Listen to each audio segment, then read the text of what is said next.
We're counting down the 10 legendary cattle breeds that are fading from fields and memory. From historic workhorses whose names echo through rural stories, to rare dairy cows known only to a handful of breeders today, each entry has earned its spot for culture, genetics, or sheer survival. Some disappeared quietly, and others teeter at the brink, kept alive by last-ditch conservation. Ready to see which breed begins our journey? Make sure to like and subscribe. Our countdown starts now with number 10. Ancient White Park cattle may look familiar, yet their story still holds surprises and unanswered questions.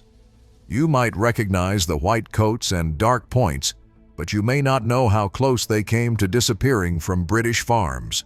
If you enjoy this video, please like and subscribe. Ancient White Park cattle stand out even among rare breeds. Their white coats, ringed with black around the eyes, nose, and ears, once gleamed across the parklands of Britain. For centuries, these cattle were a symbol of status, kept in the deer parks of great estates, their presence woven into British folklore and medieval legend. The breed's distinctive look, lyre-shaped horns, dark points, and a sturdy frame made them easy to spot at county shows and in the old castle pastures. But their story is not just about appearance. These cattle are tough, able to graze on rough land and weather the damp British winters outdoors, traits that once made them valuable to both lords and working farmers. During World War II, as bombs threatened the countryside, entire herds were quietly relocated from places like Dynevor to safer ground.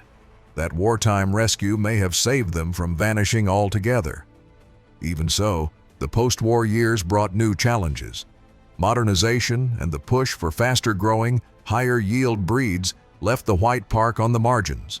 Today, fewer than 5,000 survive worldwide, watched over by conservation groups and a handful of dedicated breeders. Every calf born is a small victory for genetic diversity and living history, a reminder of a time when every farm and every park had its own legendary cattle. If you want to help protect these breeds, please like and subscribe. Red poll cattle once grazed the hedged fields and meadows of East Anglia, a familiar sight across Norfolk and Suffolk. Born in the 19th century from a blend of Norfolk red beef and Suffolk dun dairy lines, they were prized for being dual-purpose, steady milkers and dependable beef animals all in one. Please like and subscribe. Unlike horned breeds that needed extra care, red polls were naturally polled, meaning hornless, which made them easier and safer to handle on family farms. Their deep red coats and docile temperaments made them a favorite at local shows.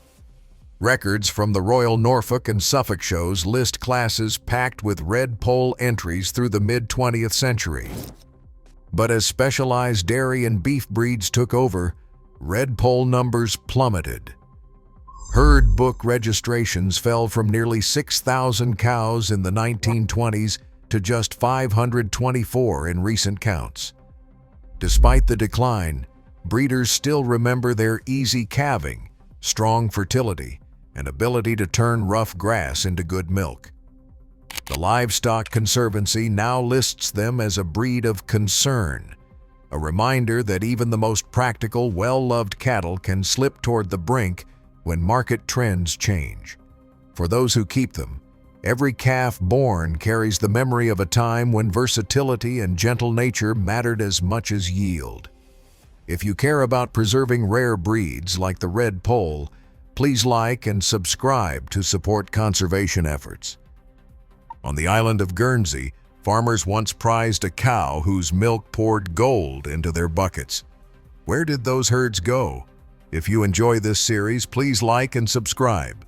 The Guernsey's gentle fawn and white coat became a symbol of the Channel Islands, but it was the milk that built its reputation far beyond the sea cliffs.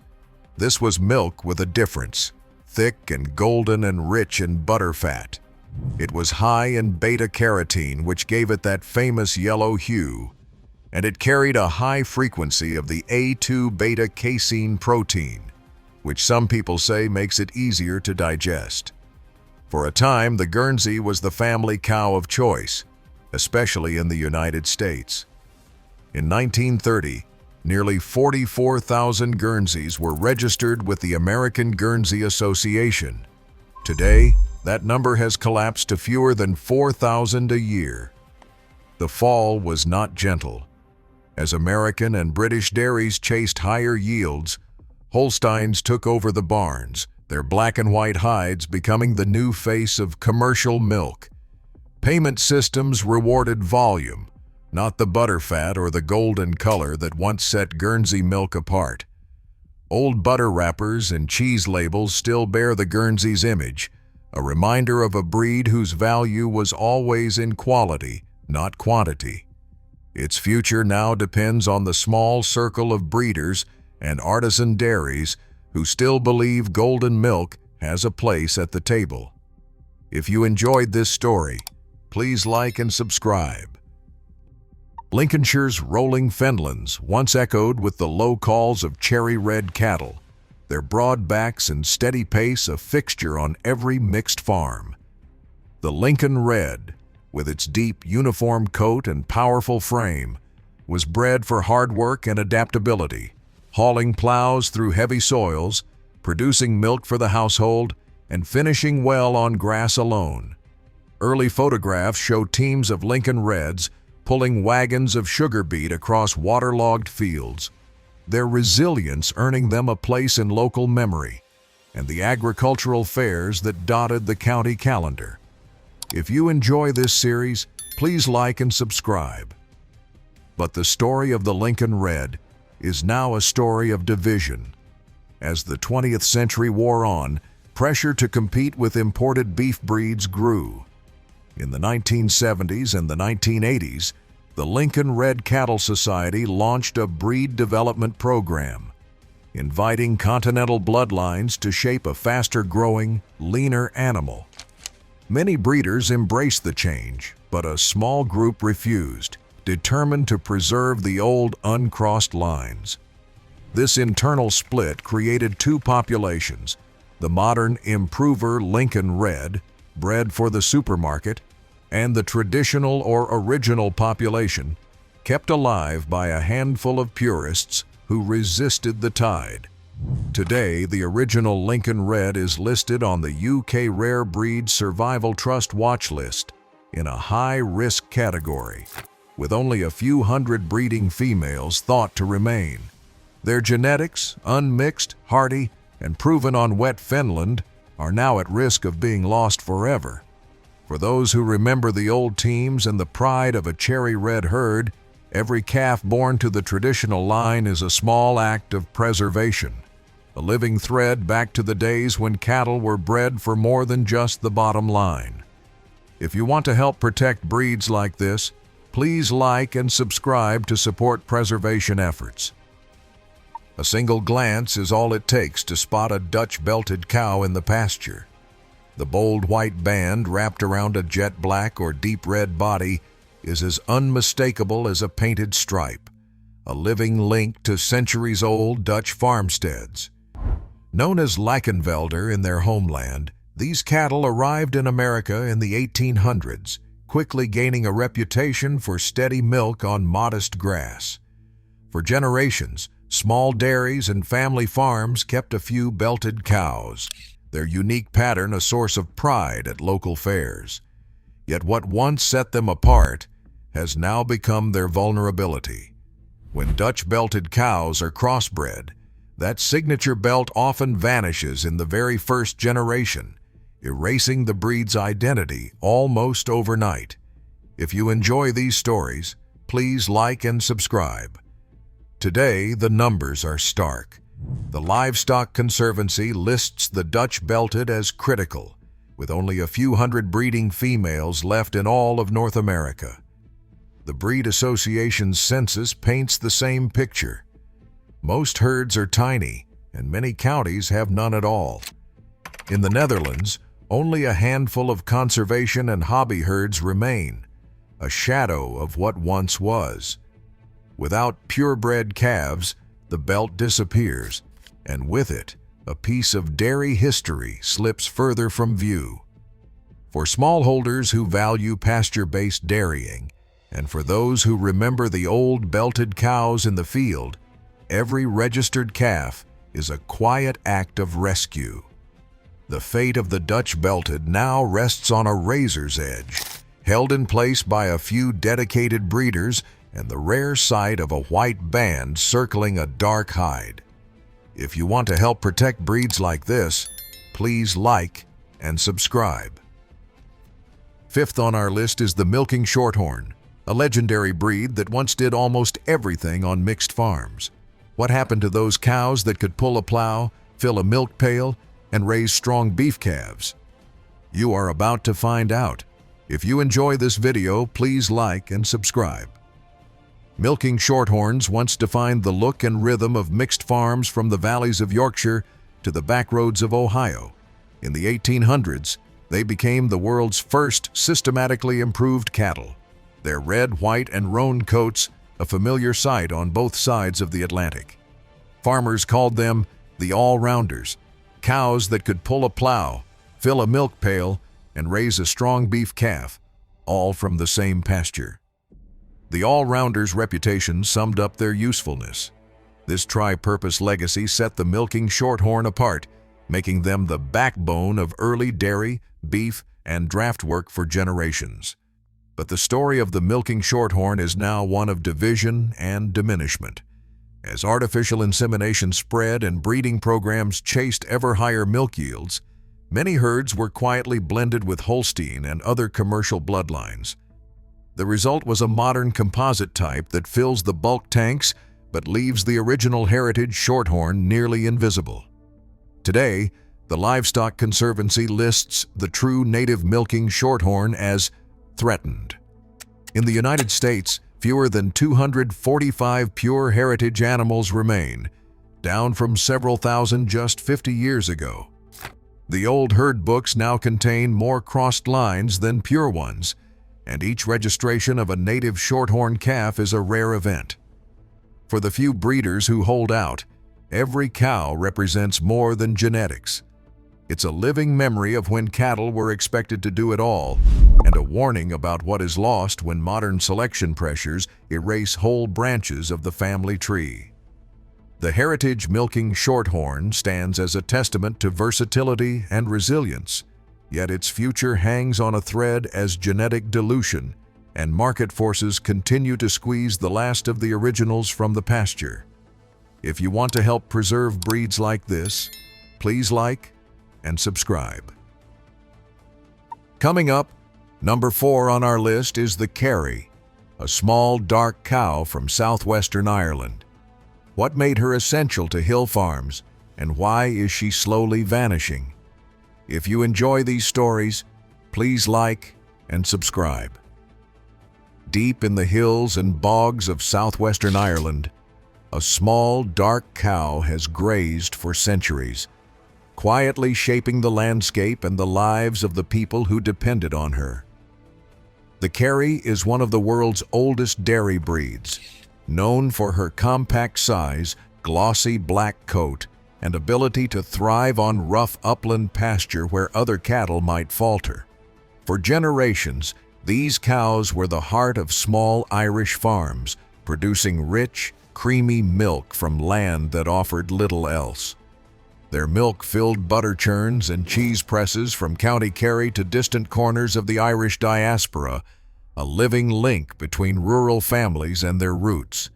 The Kerry story is woven into Ireland's agricultural heritage.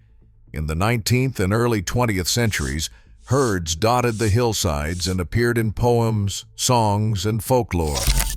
Even as larger, more productive dairy breeds arrived, the Kerry remained a symbol of resilience, small enough to shelter in a stone byre, hardy enough to survive the leanest winters.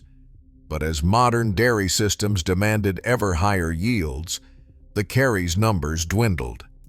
Today, the breed is listed as 8 risk in both Ireland and the United States.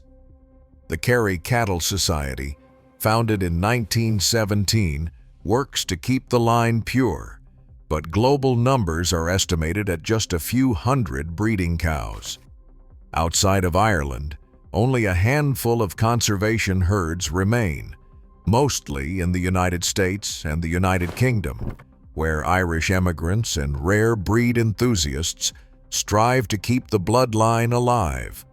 The Kerry's future now rests on this scattered network, families and farmers who believe that a breed shaped by hardship and marginal land may hold lessons for a changing world. In the age of climate uncertainty, the traits that once made the Kerry a cow of necessity, hardiness, thrift, and adaptability, might yet make her a cow of the future. If you want to help protect disappearing breeds, please like and subscribe. 10 legendary cattle breeds are slipping away, and many of their stories live only in memories. In this series, we will look at breeds people still remember, but that are fading from farms and breeding programs, and some of the details may surprise you. If you enjoy this history, please like and subscribe. In the hills and valleys of northern England, the Northern Dairy Shorthorn once stood at the heart of local dairying. Generations of farmers relied on these cows for milk that filled churns bound for village creameries, and their red and white coats were a familiar sight in the fields of Yorkshire and Durham. Show catalogs from the mid-20th century list pages of Northern Dairy Shorthorn entries, with herd names repeated year after year. In some counties, a blue ribbon for a Shorthorn was a badge of local pride. But the landscape has changed. Today, the Northern Dairy Shorthorn is officially classed as critical, with fewer than 150 breeding females estimated across the entire United Kingdom.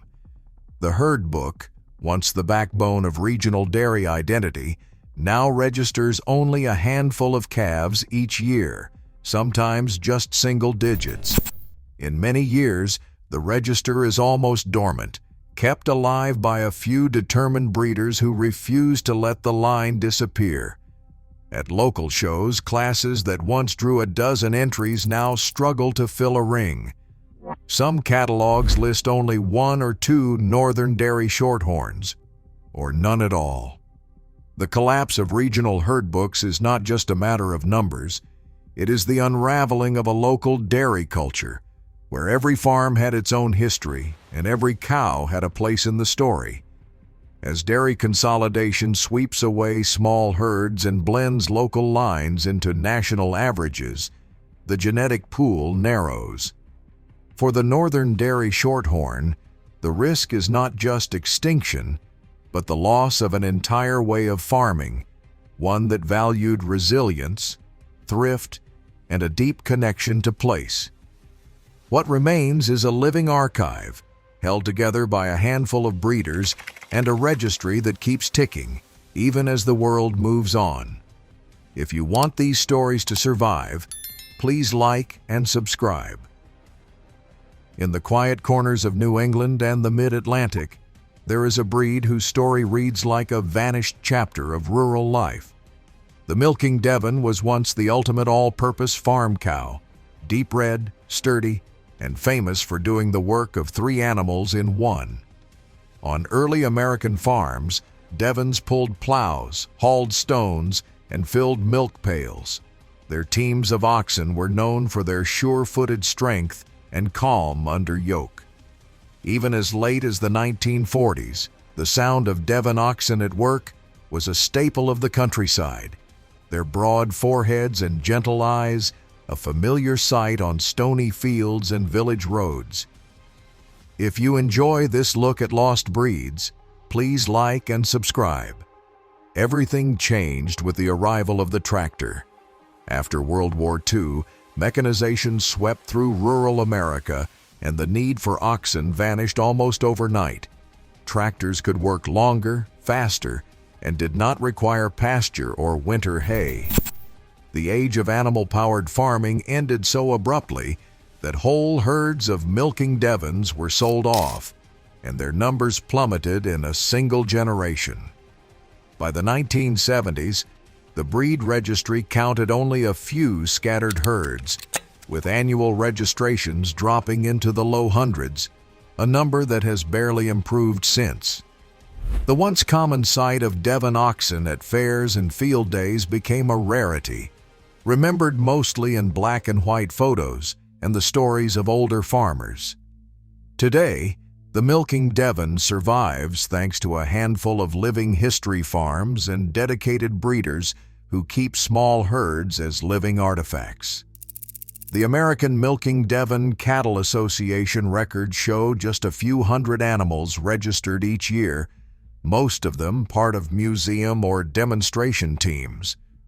Their role as the tri-purpose engine of colonial and early American agriculture has been replaced by machines, but their genes and traditions linger on in these carefully managed herds. Each calf born into a conservation program is more than a number. It is a tether to a time when the strength of a farm was measured not in horsepower, but in the steady pull of a Devon ox team. If you want to help keep breeds like this alive, please like and subscribe. How does a cattle breed that once kept mountain villages fed almost disappear? What technologies, markets, and decisions pushed a living tradition to the edge, and what might we lose if it vanishes? These are the questions that follow the story of a single herd, and the answers are not simple. History and loss sit side by side here. If you enjoy these kinds of stories, please like and subscribe. In the shadow of the Alps, a breed once shaped by mountain life now clings to survival in the high valleys. The original braunvieh, the traditional Swiss brown, was once the backbone of Swiss farming, a true triple-purpose animal valued for milk, beef, and the steady strength to pull a plow through rocky soil. For generations, these cattle were the lifeblood of village pastures, their sturdy frames and calm temperaments woven into the rhythms of alpine agriculture. Herd books from the 19th century traced family lines back through valleys and over passes, each animal a living record of adaptation to cold winters and steep ground. Tradition held these lines together, but the world changed. In the mid-1960s, Swiss breeders began to chase a new ideal: higher milk yields to match the demands of a growing Europe. The solution came from across the Atlantic. American brown Swiss bulls, bred for volume and uniformity, were introduced into the Swiss herds. Within a few decades, the transformation was nearly total. By the end of the 20th century, modern brown Swiss cattle, shaped by intensive selection and imported genetics, dominated not only Switzerland, but dairies around the globe. Today, brown Swiss and their relatives number in the millions worldwide, making up nearly 40% of Swiss cattle and supplying milk on every continent. Scale and uniformity changed everything. What was lost in that rush for output was not just an old-fashioned look or a slower maturing carcass. The genetic package that had allowed original braunvieh to thrive in harsh mountain conditions, fertility, thrift, strong legs, and the ability to convert rough forage into both milk and meat, was pushed to the margins. In most commercial herds, the old dual-purpose genes have been almost entirely replaced. Only a handful of small, dedicated conservation herds now keep the true original braunvieh alive, their numbers tiny compared to the modern dairy strain. These herds, scattered in remote Swiss valleys and a few pockets in Germany and Austria, work with closed herd books and strict pedigree rules to avoid the upgraded bloodlines. Resilience survives in these pockets. For scientists and conservationists, the stakes could not be clearer. The original braunvieh represents a unique genetic resource, one that may hold answers for future farming in a changing climate, or for systems where resilience matters more than raw yield. Yet the breed's very survival now depends on a few mountain farms, a scattering of old herd books, and the stubbornness of breeders who refuse to let the past be erased completely. The story of the original braunvieh is not just about rarity, but about what happens when the logic of industrial selection sweeps away whole genomes, leaving only fragments of a world that once fed people in balance with the land. If this story matters to you, Please like and subscribe. Across all 10 breeds, one truth stands out. Genetic and cultural diversity in our cattle is not lost in a single moment. It fades as traditions vanish and markets narrow. Every disappearing herd is a lost chapter of rural identity and food security. Saving these cattle is not nostalgia. It is preserving resilience for the future. If this topic matters to you, please like and subscribe.